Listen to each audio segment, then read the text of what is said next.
ça, c'était notamment, par exemple, pour écrire le texte du Valet en pièces détachées? Entre autres, oui. Et puis, c'est-à-dire, il a pris beaucoup de matériel, si on peut dire.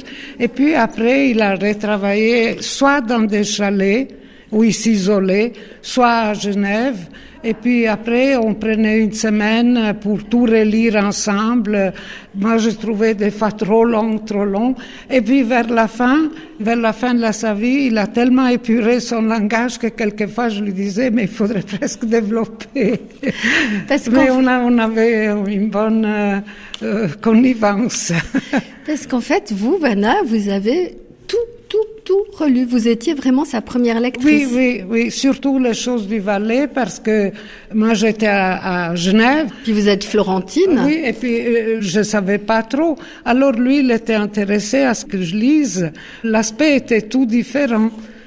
Lui, il écrivait beaucoup sur les curé. Après, j'ai dit que mon mari avait peut-être un problème avec la religion parce que dans sa famille, ils étaient très pratiquants. Lui, il s'est révolté, mais l'âge venant, je ne sais pas. Quand il est mort, il n'a pas voulu de cérémonie, il n'a pas voulu de tombe, il n'a pas voulu qu'on mette un article dans le journal, rien. Mais il avait quand même quelque chose de son enfance que je le sentais au fil de sa maladie.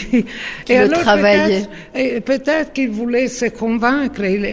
Quand il écrivait, il s'est arrêté longtemps à Saint-Maurice, où il avait fait sa maturité.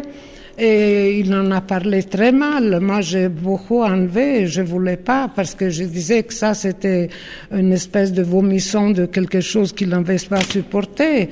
Après, avec le recul, quand il s'est relu, il a aussi trouvé qu'il y avait de sa personne. Qu'il allait trop loin. Oui. Et de même, avec les femmes, il fait beaucoup de portraits de femmes.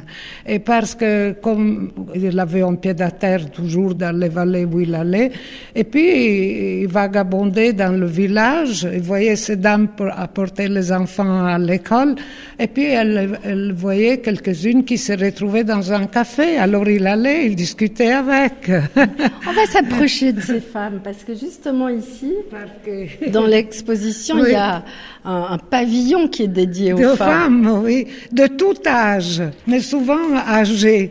Et il avait une tendresse pour sa maman, qui marchait un peu repliée et tout, et qui était très douce. Alors, ils étaient 6 en famille, elle travaillait beaucoup, alors il a vu beaucoup le travail des femmes. On rentre dans ce petit pavillon. Ah, il y a des tabliers de toutes les couleurs. Oui. Des tabliers de femmes valaisannes. On voit pas beaucoup de femmes d'attirance physique comme ça. C'est plutôt l'expression de la femme. Et il se sentait plus proche de femmes, je crois, que des hommes. Il avait arrêté de boire, mon mari. Donc, quand il allait dans un café, il prenait un verre de lait. Alors, ça mettait un peu en froid à la table des hommes. Alors, il se tournait vers les femmes. Mais vous n'avez jamais été jalouse, en tout cas. Enfin, oui et non, parce qu'il reconnaissait toujours le travail des autres. Mais c'est quand même à vous qu'il demandait de relire tout ça. Oui, pour ça, on a passé des longs moments. Vous me disiez tout à l'heure qu'il était notamment très proche, ou en tout cas admiratif, de Marie Métraillé. Oui. Poussière de sourire. Oui, il avait estimé cette femme qui avait eu le courage, à un moment où la littérature des femmes était plutôt en sourdine, d'avoir parlé d'elle. Et puis, il a commencé à regarder de plus près les femmes aussi. Ça, je crois que ça a eu une influence.